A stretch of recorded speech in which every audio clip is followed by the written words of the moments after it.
ఈరోజు మనం నేర్చుకోవాల్సిన పాఠం ఏంటో తెలుసా? అరణ్యము దేనికి సాదృశ్యం అంటే, అరణ్యము శ్రమలు, అరణ్యము లోకానికి సాదృశ్యం, అరణ్యము శోధనకి సాదృశ్యం. ఈ ప్రజలకు తెలుసు, అరణ్యానికి వెళ్తే ఏముండదు, ఆహారం ఉండదు, అరణ్యంలో నీరు దొరకదు, అరణ్యంలో క్రూరమైన జంతువులు ఉంటాయి, అరణ్యంలో ఎటువంటి ఫెసిలిటీస్ ఉండవు.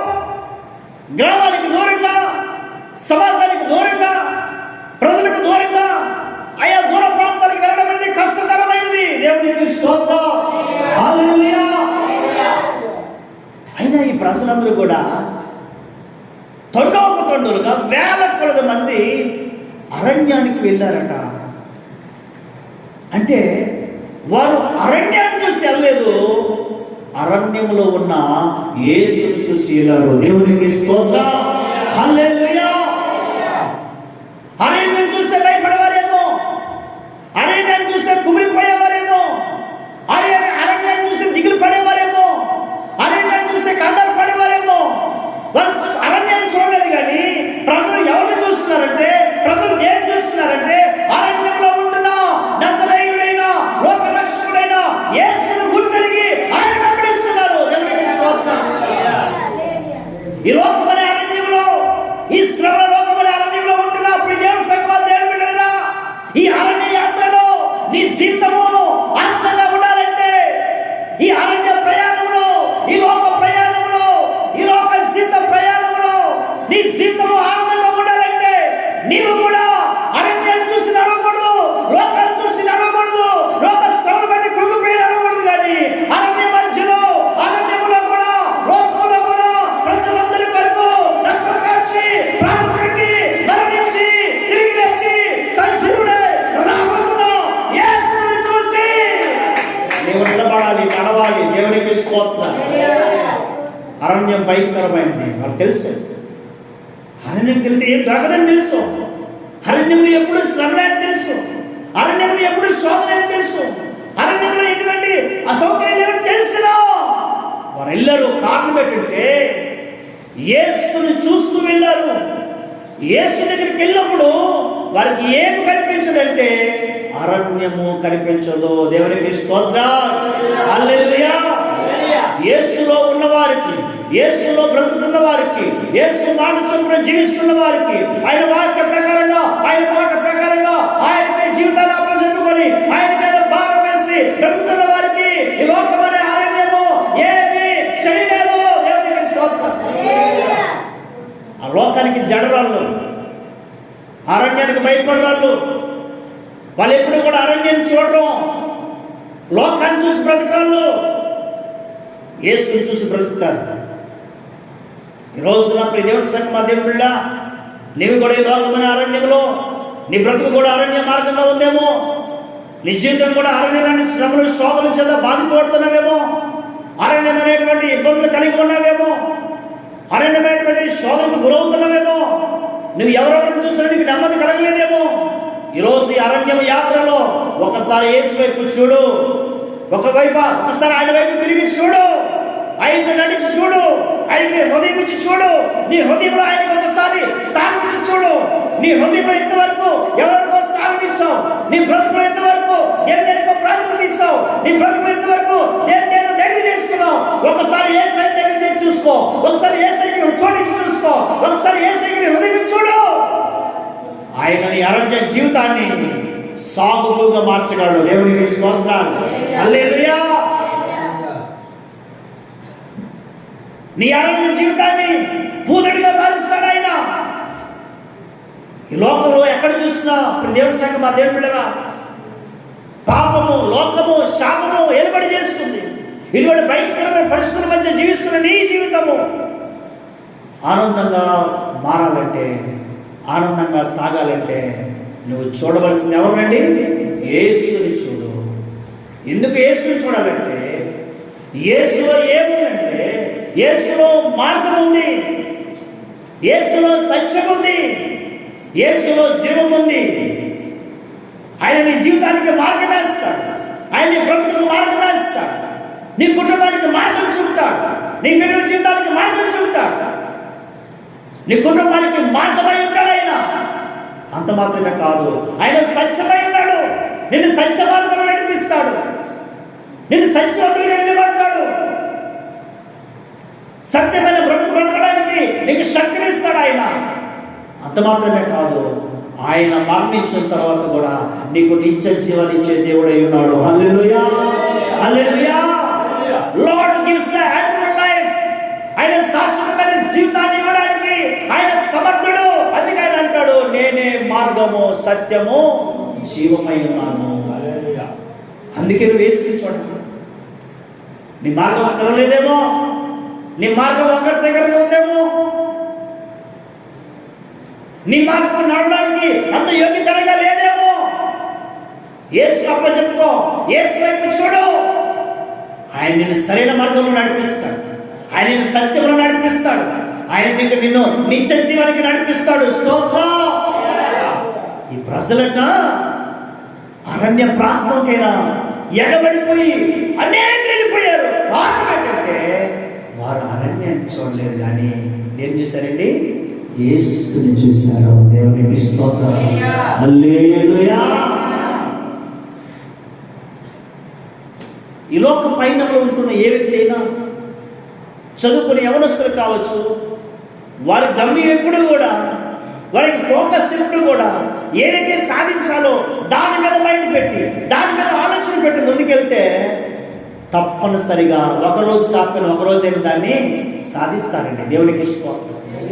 ఒకవేళ దాని మీద మైండ్ సెట్ కాకుండా, దాని మీద గమ్యం కాకుండా, దాని మీద ఆలోచన కాకుండా వేరే వేరే వాటిపై ఆలోచన చేస్తే వారు ఏదైతే సాధించాలనుకుంటారో, దేన్నైతే పొందుకోవాలనుకుంటారో దాన్ని ఎన్నడూ కూడా పొందుకోలేదు. కారణం ఏంటంటే వారి మైండ్ సెట్ మారిపోయింది, వారి ఆలోచనలు మారిపోయాయి, వారి తలంపులు మారిపోయాయి. రోజు నీ జీవితంలో కూడా ఆత్మీకంగా నీ గోల్ ఏంటంటే యు షుడ్ డై. నువ్వు మరణించిన తర్వాత ఎక్కడికి వెళ్ళాలి? నిత్య జీవానికి వెళ్ళాలి. ఈరోజు నిత్య జీవానికి వెళ్ళడానికి మనుషులు అనేక రకాల ప్రయత్నాలు చేస్తున్నారు. నువ్వు ఎన్ని ప్రయత్నాలు చేసినా మోక్షాన్ని చేరుకోలేని వాక్యం చెప్తుంది. ఆ పరలోక రాజ్యాన్ని చేరుకోవాలనుకుంటే ఏకైక మార్గం యేసుక్రీస్తు ప్రభువారే. ఆయన రక్తంలో ఎవరైతే కడగబడతారో, ఆయన తెలుసుకుని ఆయన ఎవరైతే నమ్మకిస్తారో, ఆయన అంటాడు వారందరినీ నిత్య జీవానికి వారసులుగా చేస్తాను. హల్లెలూయా. ఎవడైతే నా శరీరాన్ని తిని నా రక్తాన్ని త్రాగుతాడో వాడే నిత్య జీవానికి వారసుడు. హల్లెలూయా. ఏంటి శరీరము రక్తం అంటే? మనిషిని చూసే రక్తం కాదు,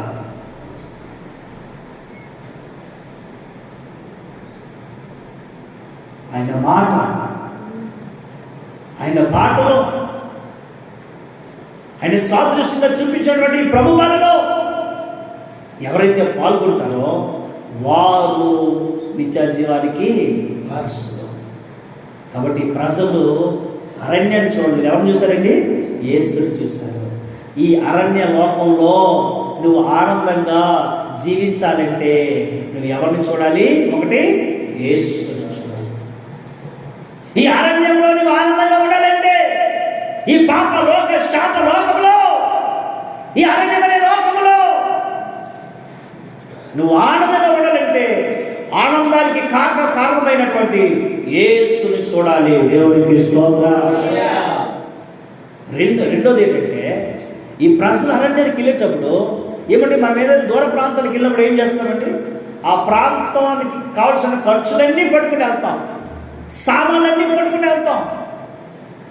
ఆ వాక్యాలు చదివినప్పుడు పిల్లరా 6:35-36 చదవండి.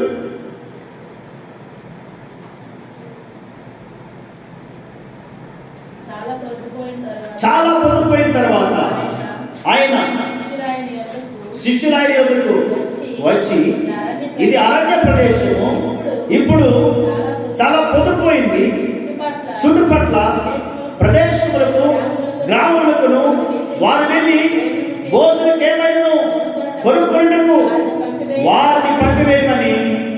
చాలండి. హల్లెలూయా. ఉదయం వెళ్ళిపోయారు, సాయంత్రం అయిపోయింది. ఏదైనా ప్రయాణానికి వెళ్తేనే అన్ని రకాల సదుపాయాలతో మనం వెళ్తాం. ఏంటి, జోబులో డబ్బులు పట్టుకుంటాం, ఒక వాటర్ బాటిల్ పట్టుకుంటాం, అన్ని సదుపాయాలు పట్టుకొని మన ప్రయాణానికి వెళ్తాం. దేవునికి స్తోత్రం. కానీ మీరు దేవుడి దగ్గరికి వెళ్ళినప్పుడట, యేసుక్రీస్తు దగ్గరికి వెళ్ళినప్పుడు మీరు ఏమీ పట్టుకోలేదు. దేవునికి స్తోత్రం. కారణం ఏంటంటే అక్కడ ఆహారం దొరకదని తెలుసు. ఇలా ఆహారం పట్టుకోవాలి వద్దా? పట్టుకోవాలి, కానీ ఆహారం పట్టుకోలేదు. కారణం ఏంటంటే ఆయన దగ్గరికి వెళ్తే ఆయన నా ఆకలి తీర్చగలని విశ్వాసం. దేవునికి స్తోత్రం. హల్లెలూయా. వాక్యం చెప్తుంది సామెతల గ్రంథము 10:3 నా ఎదుట వచ్చి వాడిని నేను ఆకలి కొననీయను. దేవునికి స్తోత్రం. హల్లెలూయా. సామెతల పుస్తకంలో 10వ వాక్యంలో 3వ వాక్యం చెప్తుంది. 10:3 యెహోవా నీతిమంతుని ఆకలి కొననీయుడు. దేవునికి స్తోత్రం. వారు అరణ్యానికి వెళ్ళారట. ఆలకించండి జాగ్రత్తగా. ఒకటి యేసుని చూస్తూ వెళ్ళారు, రెండవదిగా అరణ్యానికి వెళ్ళారు కానీ ఆహారం పట్టుకెళ్ళదు. కారణం ఏంటంటే నా ఆకలి ఆయన తీర్చగలనే విశ్వాసం. ఈ అరణ్య లోకంలో నీ ప్రయాణం ఆనందంగా సాఫీగా సాగాలంటే, ఈ ఆత్మీయ జీవితంలో నీ యాత్ర ఆనందంగా సాగాలంటే ఒకటి యేసుని చూస్తూ అడిగేయాలి, రెండవదిగా విశ్వాసాన్ని కలిగి ఉండాలి. దేవునికి స్తోత్రం.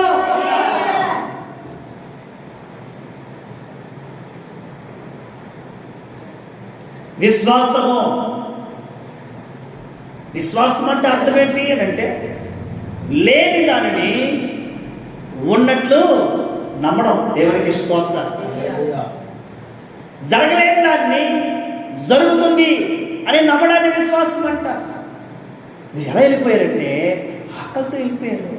కారణం ఏంటంటే ఆయన దగ్గరికి వెళ్తే నాకు ఆహారం ఇవ్వగలడు. దేవునికి స్తోత్రం.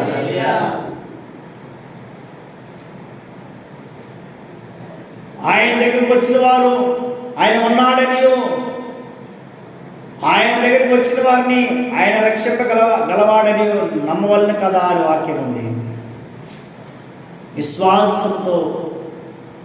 విశ్వాసాన్ని కలిగి వచ్చి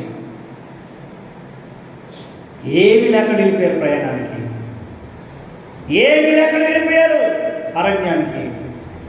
నా ప్రియదేవుడి సంగమా, యేసు దగ్గర ఎవరైతే ఉంటారో వారికి ఏ లోటు ఉండదు. దేవునికి స్తోత్రం. యేసు ఏ ఇంట్లో అయితే ఉంటాడో, యేసు ఏ కుటుంబంలో అయితే ఉంటాడో, యేసు ఏ వ్యక్తి జీవితంలో అయితే ఉంటాడో, యేసు ఏ వ్యక్తి హృదయంలో ఉంటాడో ఆ వ్యక్తికి ఏ లోటు రానియడు. ఏ అవసరం వచ్చినా, ఏ ఆశ వచ్చినా ఆయన తప్పక నెరవేరుస్తాడు. దేవునికి స్తోత్రం. హల్లెలూయా. నీతిమంతుడైన ఆకలి కొననీయుడు.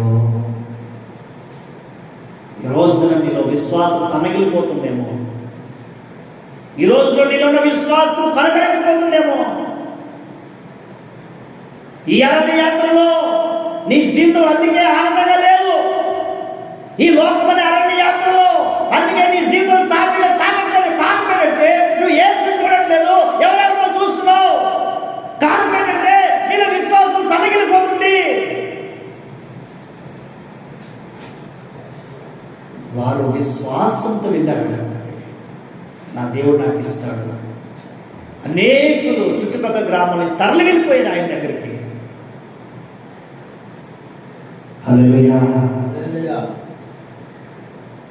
నేను రాసుకున్న మాట ఏంటో తెలుసా? యేసు ఎక్కడ ఉన్నాడండి? ఎక్కడ ఉన్నాడు? అరణ్యం దగ్గర ఉన్నాడు. యేసుక్రీస్తు ప్రభువారు అరణ్యంలో ఉన్న ఎవరు వచ్చిన ఆయన దగ్గరికి? ప్రజలు అనేవాళ్ళు. ఈ రోజున యేసుక్రీస్తు ప్రభువారిని ఎవరైతే కలిగి ఉంటారో, ఆయన ఎక్కడైతే నివాసం ఉంటాడో, ఆయన అభిషేకం ఎక్కడ ఉంటుందో, ఆయన ఆత్మలక్ష్మి ఎక్కడ ఉంటుందో అక్కడికి జనులు తండోపతండలుగా వస్తారు. హల్లెలూయా.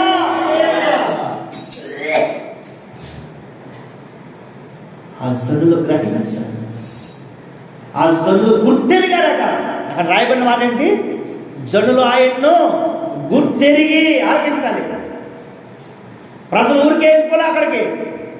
ఆయన ఏం చేశారండి? గుర్తెరిగారట. ఈరోజు ప్రజల మీద మనము గుర్తెరిగే స్థితిలో మనం ఉండాలి. ఈరోజు చాలా మంది ప్రజలకు గుర్తుండట్లేదు.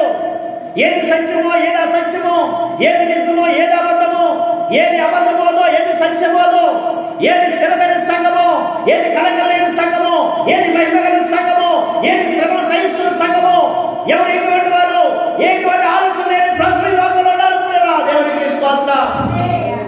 ఒక క్రైస్తవునిగా, ఆత్మీయునిగా, యేసు ప్రభు నమ్ముకునే బిడ్డగా నువ్వు ప్రతి విషయాన్ని కూడా ఏం చేయాలంటే గుర్తెరిగే స్థితిలో నీవు ఉండాలి. దేవునికి స్తోత్రం. ప్రజలు ఆయనను గుర్తెరిగి ఆయన్ని వెంబడించారు. ఈరోజు చాలా మందిని గుర్తు ఎరగకుండా వెంబడిస్తున్నారు. ఏదో ఆలోచించుకొని వెంబడిస్తున్నారు. కాబట్టి వారి జీవితాలు నాశనం అయిపోతా ఉన్నాయి. నువ్వు ఒక వ్యక్తిని వెంబడించాలంటే ఆ వ్యక్తిని నువ్వు గుర్తెరగాలి, ఆలోచించాలి, తెలుసుకోవాలి. దేవునికి స్తోత్రం కలుగును గాక. హల్లెలూయా. అరణ్య యాత్రలో నా ఆత్మీయ జీవితాలు సాఫీగా సాగాలంటే, ఆనందంగా సాగాలంటే ఒకటి ఎవరిని చూడాలి? యేసుని చూడాలి. రెండవదిగా ఏం కలిగి ఉండాలి? విశ్వాసాన్ని కలిగి ఉండాలి. దేవునికి స్తోత్రం. సరే, వాళ్ళందరూ వచ్చారు. ఇక శిష్యులు అంటున్నాడు, ప్రభువా వీళ్ళంతా కూడా వచ్చి చాలాసేపు అయిపోయింది, ఉదయం నుంచి సాయంత్రం అయిపోతా ఉంది, మా మాటలతో ఉన్నారు. వీరి కోసం మేము బయట గ్రామానికి వెళ్ళి దూర ప్రాంతాలకు వెళ్ళి ఏదైనా కొనుక్కొని తెస్తాం ఆహారాన్ని అని ప్రభుతో చెప్తున్నాడు. హల్లెలూయా. అప్పుడు ప్రభు అన్నాడు, వీరికి భోజనం వడ్డించాడని చెప్పాడు.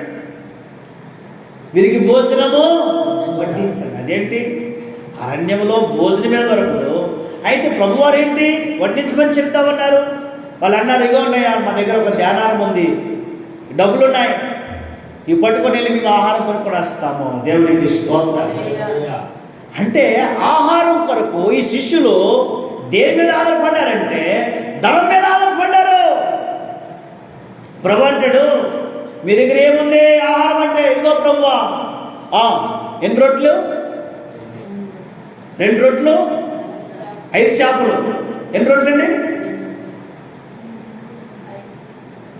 చదవండి అన్నమాట. 38, 39. అందుకైనా మీ యొద్ద ఎన్ని రొట్టెలు ఉన్నవి పోయి చూడని వారితో చెప్పాను. వారు చూసి తెలుసుకొని 5 రొట్టెలను 2 చేపలు. హల్లెలూయా. ఎన్ని రొట్టెలు? 5 రొట్టెలు. ఎన్ని చేపలు? 2. 5, 2 ఎంత? 7. 7 అంటే సంపూర్ణము. దేవునికి స్తోత్రం. తండ్రి అని చెప్పాడు.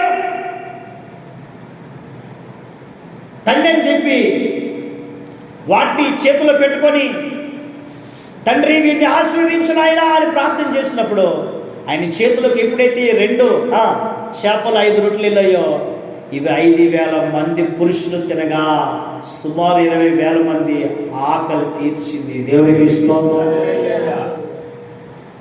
అంటే ఈ అరణ్య యాత్రలో నీ ప్రయాణం సాఫీగా సాగాలంటే నెంబర్ 1 నువ్వు యేసుని చూడాలి.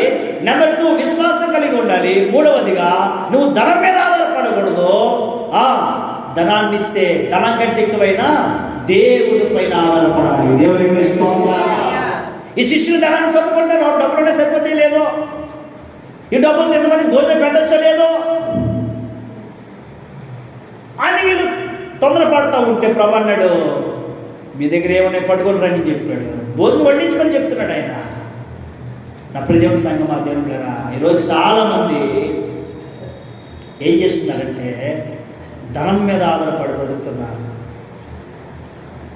ధనము శాశ్వతము కాదు, కిరీటము తరతరములు ఉండడానికి వాక్యం చెప్తాము. ధనము కావాలి మనిషికి బ్రతకడానికి, కానీ ధనమే జీవితం అవ్వకూడదు. హల్లెలూయా. ధనం కావాలి మనిషి బ్రతకడానికి, కానీ ధనమే జీవితం కాకూడదు. జ్ఞాపకం చేసుకోండి. ఆయన అంటాడు, జ్ఞానమును సర్వ సంపదలను నా యొద్ద గుప్తములై ఉన్నవి. దేవునికి స్తోత్రం. ఆయన దగ్గర ధనం ఉంది, ఆయన ధనవంతుడు పిల్లరా. ఆయన ఇస్తున్నాడు, అడుగుము జనములు నీకు స్వాస్యముగాను భూ దిగంతుల వరకు నీకు సొత్తుగా ఇస్తానంటున్నాడు ఆయన. ఆయన తెలుసు నీకు ఎంత అవసరమో అంతే ఇస్తాడు. నీకేం కావాలని తెలుసు, ఆ దాని వరకు ఆయన సహాయం చేస్తాడు. దేవునికి స్తోత్రం. కాబట్టి ఈ రోజు చాలా మంది ఏం చేస్తున్నారంటే దేవుడిని పక్కన పెట్టేసి దేవుడిని మర్చిపోయి ఎవరెవరి మీద ఆధారపడుతున్నారు, దేని మీద ఆధారపడుతున్నారు. దేవునికి స్తోత్రం. ప్రవక్త ఇశ్రాయేలు, నీవు యెహోవా మీద ఆశపడి బతుకు. హల్లెలూయా. నీ దేవుడు ఆశ్రయదుర్గమైన వాడు, నీ దేవుడు బలమైన యెహోవా. ఇశ్రాయేలు, నువ్వు ఎవరి మీద ఆశపెట్టుకోవాలి? నీ దేవుడైనా యెహోవా మీద ఆశ్రయించుకోవాలి. నీ దేవుడు బలవంతుడు. ఈ రోజున మీరు దేని మీద ఆశ పెట్టుకుని బ్రతుకుతున్నారు. ధనం లేకపోతే ఉండలేదంటే మన ఫోకస్ ధనం మీద కాదు, ధనాన్ని ఇచ్చేటువంటి దేవుడి మీద ఉండాలి. దేవుడికి స్తోత్రం. Your fulfil depends on God words. దేవుడి మీద ఎవరైతే డిపెండ్స్ అవుతారో వారికి ఆయన ఆ సముద్రం కూడా ఇస్తాడండి. ఈ అరణ్య యాత్రలో నీ జీవితం ఆనందంగా సాగాలంటే ఒకటి, ఎవరైపు చూడాలి? యేసు వైపు చూడాలి. 2, విశ్వాసాన్ని కలిగి ఉండాలి. 3, దేవుని మీద ఆధారపడి బ్రతకాలి. హల్లెలూయా, హల్లెలూయా. ఆయన మీద ఆధారపడితే చాలు, ఆయన అరణ్యమైన ఆహారాన్ని ఇస్తాడు.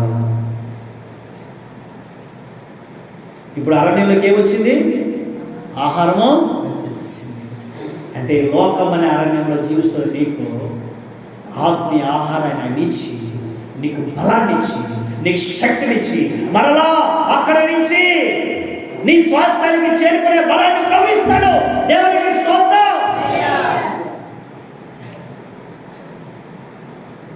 యేసు దగ్గర ఆహారం ఉంది. నిన్ను బ్రతికింప చేయడానికి, నిన్ను ఆత్మీయంగా బలపరిచే ఆహారము ఎవరి దగ్గర ఉందంటే యేసయ్య దగ్గర ఉంది. ఆహారాన్ని నువ్వు తింటే, ఆహారాన్ని నువ్వు తీసుకుంటే నీ స్వాస్థ్యం దగ్గరికి వెళ్ళగలిగే శక్తిని నీవు పొందుకుంటావు. దేవునికి స్తోత్రం. హల్లెలూయా.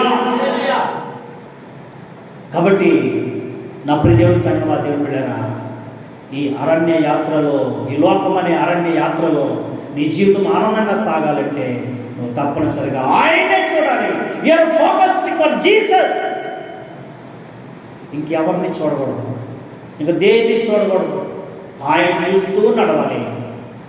అంటే పౌలు అంటాడు, మీరు పైన వాటిని వెతికి క్రిందున్న వాటిని మార్చి పైన వాటినే వెతకాలి. కింద ఏముంది? కింద అంటే అర్థం ఏంటి? లోకం, భౌతికపరమైనవి, ఇల్లు, భూములు, ఆస్తి, ఐశ్వర్యాలు కింద. పైన ఏముంది? దేవుని రాజ్యం, సింహాసనం, సీయోను పట్టణం, నిత్యత్వం ఉంది.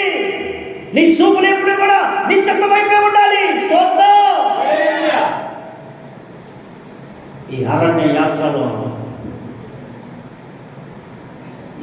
యాత్రలో నీ జీవితం ఆనందంగా వెళ్ళాలంటే నువ్వు యేసునే చూడాలి. నువ్వు విశ్వాసాన్ని కలిగి ఉండాలి.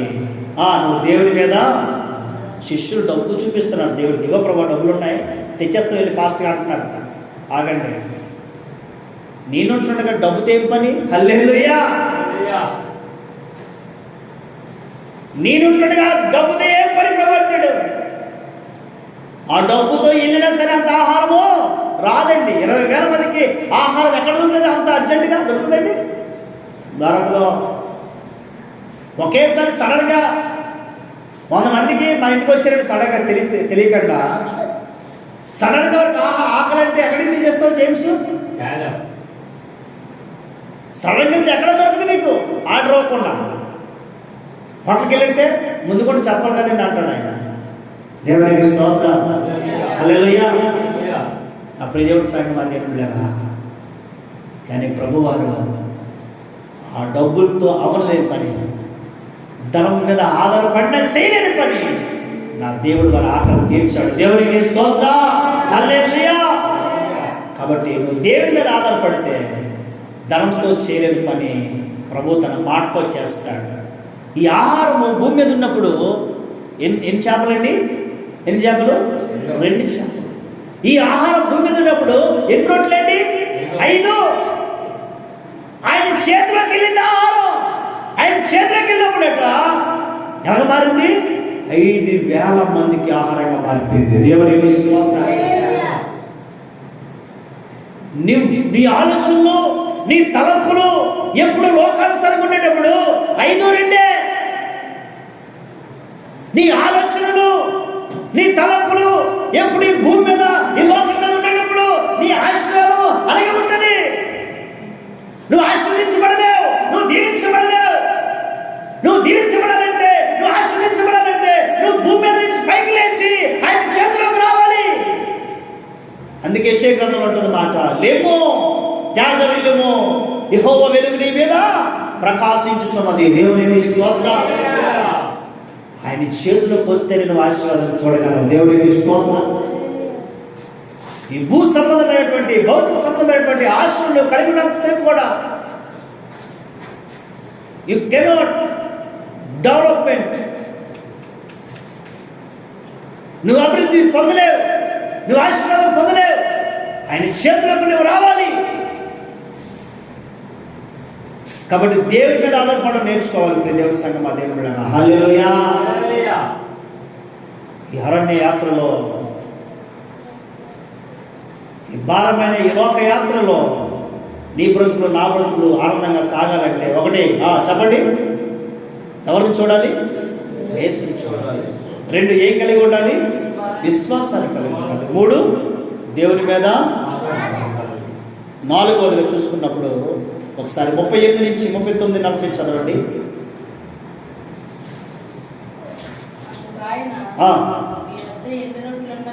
మీ వద్ద ఎన్ని రొట్టెలు ఉన్నవి?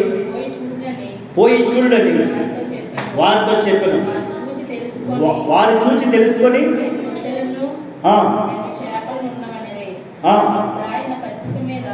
ఆయన పచ్చిక మీద అందరూ పంక్తులుగా కూర్చుండవలనని వారికి ఆజ్ఞాపింపగా వారు 100 మంది చెప్పునను 50 మంది చెప్పునను పంక్తులు తీరి కూర్చుండరి. హల్లెలూయా. సరే, దేవుడి యొక్క ఆశీర్వాదమైనటువంటి ఆయన చేతుల నుంచి వచ్చిన ఆ ఆశీర్వాదపు జల్లు, ఆ ఆశీర్వాద ఆహారము నీవు స్వీకరించాలంటే ఎలా కూర్చోమన్న ప్రభు? పంక్తులు తీర్చి కూర్చోవాలట. దేవునికి స్తోత్రం. పంక్తులు అంటే ఏంటినంటే గ్రూప్స్గా కూర్చోవాలి. గ్రూప్ అంటే అర్థం ఏంటంటే సహవాసంగా మార్చబడాలి. హల్లెలూయా. ఇక్కడ పంక్తులు అంటే అర్థం ఏంటంటే గ్రూప్స్. దేవుని యొక్క ఆశీర్వాదం ఎవరి మీదకి వస్తుందంటే సహవాసంగా ఎవరైతే ఉంటారో, ఐక్యత కలిగి ఎవరైతే ఉంటారో వారి మీదకి దేవుని యొక్క ఆశీర్వాదం వస్తుంది. హల్లెలూయా. నువ్వు సహవాసంగా లేకుండా, నీకు నచ్చినట్టుగా నువ్వు జీవిస్తూ, సంఘం కార్యక్రమంలో పాల్గొనకుండా, సంఘంలో కలవకుండా, అందరితో ఐకమత్యంగా లేకుండా నీకు నీవుగా బ్రతికితే నువ్వు ఆశీర్వాదాన్ని, ఆ ఆశీర్వాద ఆహారం నీ దగ్గరికి రాదు. ప్రభు అంటున్నాడు, ఈ ఆహారం మీకు రావాలంటే మీరు ఏం చేయాలో తెలుసా? పంక్తులుగా కూర్చోవాలి. దేవునికి స్తోత్రం. ఒక సహవాసంగా నువ్వు మారాలి. ఒక బోధలో ఉండాలి, ఒకే సహవాసంలో ఉండాలి, ఒక ఐక్యతలో ఉండాలి, ఒకే సంఘంలో ఉండాలి, అపొస్తలుల బోధలో ఉండాలి, అపొస్తలుల సహవాసంలో ఉండాలి, రొట్టె విరుచుటకు అనుభవంలో ఉండాలి, ప్రార్థించే అనుభవంలో ఉండాలి. దేవునికి స్తోత్రం. హల్లెలూయా. పంక్తులు తెచ్చి కూర్చోవాడు అంటే ఐక్యత కలిగి ఉండాలి. సహవాసాన్ని నమ్మిస్తావకూడదు, సంఘాన్ని నమ్మిస్తావకూడదు. ఈ అరణ్య యాత్రలో ఆనందంగా ఉండాలంటే చెప్పండి, ఒకటి ఆయన చూస్తూ ఉండాలి. ఆయన వైపు చూడాలి. 2 విశ్వాసం కలిగి ఉండాలి. 3 దేవుని మీద ఆధారపడాలి. దాని మీద 4 పంతులు తీర్చుకోవాలి, అంటే ఐక్యత కలిగి ఉండాలి. ఈ 4 విషయాలు ఎవరి జీవితంలో ఉంటాయో వారి జీవితం ఎలా సాగుతుందో తెలుసా? వారి జీవితం ఎలా ఉంటుందో తెలుసా? వారి అరణ్య ప్రయాణం ఉంటుందో తెలుసా? ఇశ్రాయేలు అరణ్య ప్రయాణం ఉంది. ఇశ్రాయేలు అరణ్య ప్రయాణం ఉంది. తెల్లవారితే మన్నా, బండ్లో నుంచి నీళ్ళు, గాలి నుంచి పూరేళ్ళు, చెట్లు అరగలేదు, బట్ట మాయలేదు. కనాను దగ్గరికి చేరుకునే కృప. హల్లెలూయా! ఎప్పుడంటే ఆయన చూసేవాడిగా ఉండాలి, విశ్వాసం కలిగి ఉండాలి, దేవుని మీద ఆధారపడాలి, ఐక్యత కలిగి ఉండాలి. ఒక సావాసంలో, అపోస్తలుల సావాసంలో నీవు ఉంటేనే అట్టి కృప నీవు పొందుకుంటావు. హల్లెలూయా! అప్పుడు నీ అరణ్యం ఎలా మారుతుందంటే, ఎలా మారుతుంది? నా అరణ్య రోదన ఉల్లాసముగా మారిపోయేనే.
దేవునికి స్తోత్రం. నీ అరణ్యమనే లోకయాత్రలో నీ జీవితం ఆనందంగా సాగాలంటే నువ్వు యేసుని చూడాలి, మన దేన్ని చూడకూడదు. నువ్వు విశ్వాసాన్ని కలిగి ఉండాలి, నువ్వు దేవుని మీద ఆధారపడాలి, నువ్వు ఐక్యత కలిగి ఉండాలని ప్రభు చెప్తా ఉన్నాడు. ప్రకటన గ్రంథము 1:7 వాక్యం మనం చూసినప్పుడు, ప్రకటన గ్రంథము 1:7 వాక్యం చూద్దాం ఒకసారి. దేవునికి స్తోత్రం. చదవండి బిగ్గరగా ఎవరైనా. ప్రకటన గ్రంథం 1:7 వాక్యము. ఇదిగో ఆయన త్వరగా వచ్చుచున్నాడు, ప్రతి నేత్రం ఆయన చూసినట్లును, ప్రతి మోకాలు ఎదుట వంగనట్లును.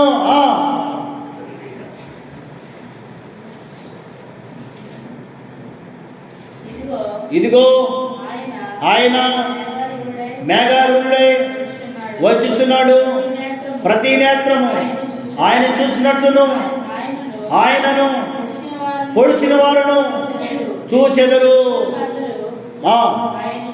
ఆయన చూసి రొమ్ము కొట్టుకుందరు. చాలండి, దేవునికి స్తోత్రాలు.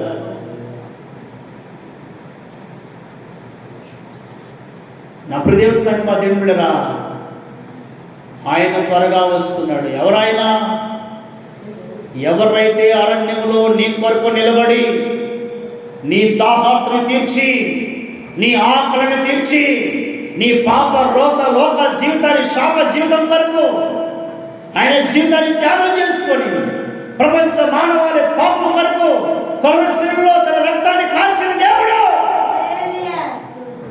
నీ కొరకు అరణ్యములో నీ దాహార్తని ఆకలిని తీర్చడానికి నిలబడి ఆయన ప్రాణం పెట్టిన గొప్ప దేవుడు. ఆయన అంటున్నాడు, ఇదిగో ఆయన త్వరగా వచ్చుచున్నాడు. స్తోత్రం. ఆయన త్వరగా వస్తున్నప్పుడు ఏమవుతుందంటే, ఆయన కొరకు ఎవరైతే ఆయన మాట మీద బ్రతుకుతారో, నీతిని అనుసరించి బ్రతుకుతారో, పరిశుద్ధంగా బ్రతుకుతారో, విశ్వాసంతో బ్రతుకుతారో, ఆయన మీద ఆధారపడి బ్రతుకుతారో, అపోస్తలుల సహవాసంలో ఉంటారో, వారందరిని ఆయన ఏం చేస్తాడు? ఆయన నిత్య రాజ్యానికి తీసుకెళ్తాడు. దేవునికి స్తోత్రం. ఆయన రాకడ దగ్గరగా ఉంది. ఎక్కడ ఉందండి? దగ్గరగా ఉంది. Jesus is coming soon. ప్రపంచంలో ఎక్కడ చూసినా నెమ్మది లేదు, శాంతి లేదు, సమాధానం లేదు. ఎక్కడ చూసినా యుద్ధాలు, ఎక్కడ చూసినా ఆటంకాలు, శోధనలు, సమస్యలు, అంతరిక్షంలో అనేక రకమైన వ్యతిరేకతలు, సంభవాలు. ప్రపంచం పరిస్థితుల్లో కుతలంగా ఉంది. ఎక్కడ చూసినా కరువులు, ఎక్కడ చూసినా ఆహారం లేమి, ఎక్కడ చూసినా నీటి లేమి, వ్యాధులు, ఖడ్గాలు, హింసలు, ఉపద్రవాలు, ప్రమాదం దగ్గరలో ఉంది ప్రపంచం. ఇది దేనికి సాదృశ్యం అంటే ఆయన రాకడికి సాదృశ్యం. ఆయన రాబోతున్నాడు. సంగమా దేవుడేనా? ఆయన రాకడలో ఆయన ఎదుర్కోవాలంటే నీలో ఏముండాలంటే, నువ్వు ఆయన చూస్తూ జీవించే కృపను కలిగి ఉండాలి, నీలో విశ్వాసం కలిగి ఉండాలి, నువ్వు ఆయన మీద ఆధారపడే కృప కలిగి ఉండాలి, నువ్వు అపోస్తలుల సహవాసంలో ఉండాలి. దేవునికి స్తోత్రం.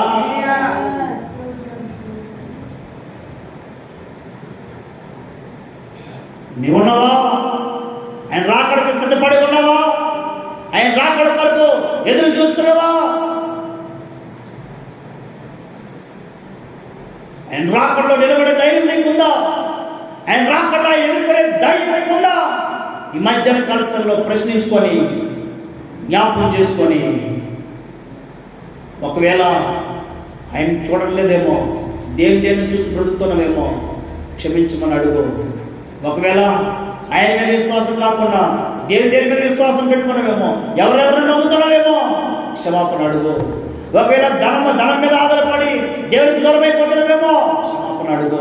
ఒకవేళ అపోస్తలుల సహవాసంలో కాకుండా ఏ సహవాసంలో ఏ సంఘాలు ఉంటున్నామేమో, జాగ్రత్త. విడవబడతావు, వదిలివేయబడతావు, ఎత్తబడవు. స్థితి మార్చుకో, నీ గతి మారుస్తాడు, నీ బుద్ధి మారుస్తాడు. ప్రభుత్వంలో అడుగు, నాయన అరణ్యంలో, ఈ లోకమైన అరణ్యంలో నా జీవితం ఆనందంగా ఉండాలి, నా బిడ్డ జీవితం ఆనందంగా సాగాలి. నీ రాకడ కొరకు తండ్రి అతి వేగంగా వస్తుంది కాబట్టి దాన్ని ఎదుర్కొని ప్రభు నాకు దయచేయ ప్రభు అని చెప్పి వాక్యం అందరూ ప్రార్థించాక కలుసుకున్నా. హల్లెలూయా, హల్లెలూయా, హల్లెలూయా. Thank you lord.